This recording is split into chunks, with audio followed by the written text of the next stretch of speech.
Hello everyone. ఈ వీడియోలో నేను మీతో ఒక ఒక ఒక విషయం డిస్కస్ చేయాలి అనుకుంటున్నాను. అది ఏంటి అని అంటే, నా దగ్గరికి చాలామంది 35 ఇయర్స్, 40 ఇయర్స్ వాళ్ళు వచ్చి, "సార్ నేను ఐటీ సైడ్ మూవ్ అవ్వాలనుకుంటున్నాను. ప్రీవియస్‌గా నాన్ ఐటీలో చేశాను. నేను ఐటీ జాబ్ చేయొచ్చా లేదా?" అని నన్ను చాలామంది అడుగుతున్నారు. దానితో పాటు చాలామంది 30 ఇయర్స్ పీపుల్స్ కూడా వచ్చేసి, "సార్ నేను ఇంతకుముందు వేరే టెక్నాలజీ వర్క్ చేశాను. ఇప్పుడు నేను వేరే టెక్నాలజీ ఏదన్నా ఒక టెక్నాలజీ నేర్చుకొని, లో కోడింగ్ టెక్నాలజీ నేర్చుకొని జాబ్ చేయాలనుకుంటున్నాను. మీరేదన్నా సజెస్ట్ చేస్తారా?" అని నన్ను చాలామంది అడుగుతున్నారు. నేను ఈ క్వెషను ఫ్రెషర్స్‌కి మాత్రం చెప్తానండి. అంటే 1-3 ఇయర్స్ అంటే బీటెక్ అయిపోయిన 1 ఇయర్ నుంచి 3 ఇయర్స్ మధ్యలో వాళ్ళ గురించి ఇది మాట్లాడతాను. ఎందుకు నేను ఈ విషయం చెప్పాలనుకుంటున్నానంటే, ఇప్పుడు సపోజ్ నేను బీటెక్ అయిపోయింది. 2025లో నా బీటెక్ అయిపోయింది అనుకోండి. నేనేం చేస్తాను, మా కాలేజీలో నాకు పైథాన్ మీద ఒక ప్రాజెక్ట్ చేపిచ్చారు కాబట్టి, నేను బ్లైండ్‌గా I can go for Python, choose for career. నేను పైథాన్ చూజ్ చేసుకున్నా. ఓకే. బాగానే ఉంది. మా ఫ్రెండు నాతో పాటు చదివే ఫ్రెండ్ ఏం చేశాడు, జావా చూజ్ చేసుకున్నాడు. తనకి నాకంటే ముందు జాబొచ్చేసింది.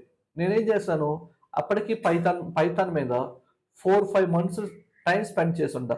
కానీ నా ఫ్రెండ్‌కి ఎప్పుడైతే జాబొచ్చిందో ఆటోమేటిక్‌గా నేను పైథాన్ నుంచి జావాకి షిఫ్ట్ అయిపోతా. జావా స్టార్ట్ చేస్తా. జావా స్టార్ట్ చేసిన తర్వాత 2 మంత్స్ తర్వాత నా ఫ్రెండ్ ఇంకొక అబ్బాయికి టెస్టింగ్‌లో జాబొచ్చింది. తనేమన్నాడు, "ప్రెజెంట్ టెస్టింగ్‌లో నీకు కోడింగ్ ఏముండదు. బయట మార్కెట్ చాలా ఈజీగా ఉంది. మా కంపెనీలో ఆఫర్స్ ఉన్నాయి.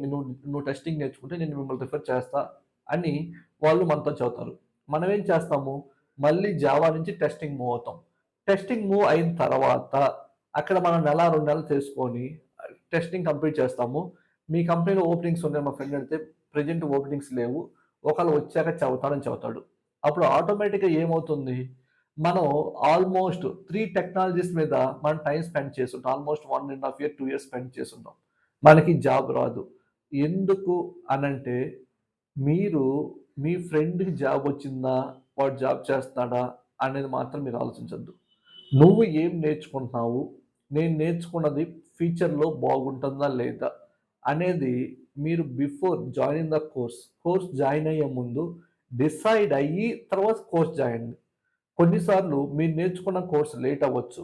మీ ఫ్రెండ్‌కి జాబ్ రావచ్చు. అది ప్రెజెంట్ మార్కెట్‌లో జరుగుతుంది. మీ ఫ్రెండ్‌కి జాబ్ రాకపోవచ్చు. మీకే ముందు జాబ్ రావచ్చు. డిపెండ్స్ ఆన్ సిట్యుయేషన్ బట్టి అక్కడ ఉంటుందండి. దానితో పాటు ప్రెజెంటు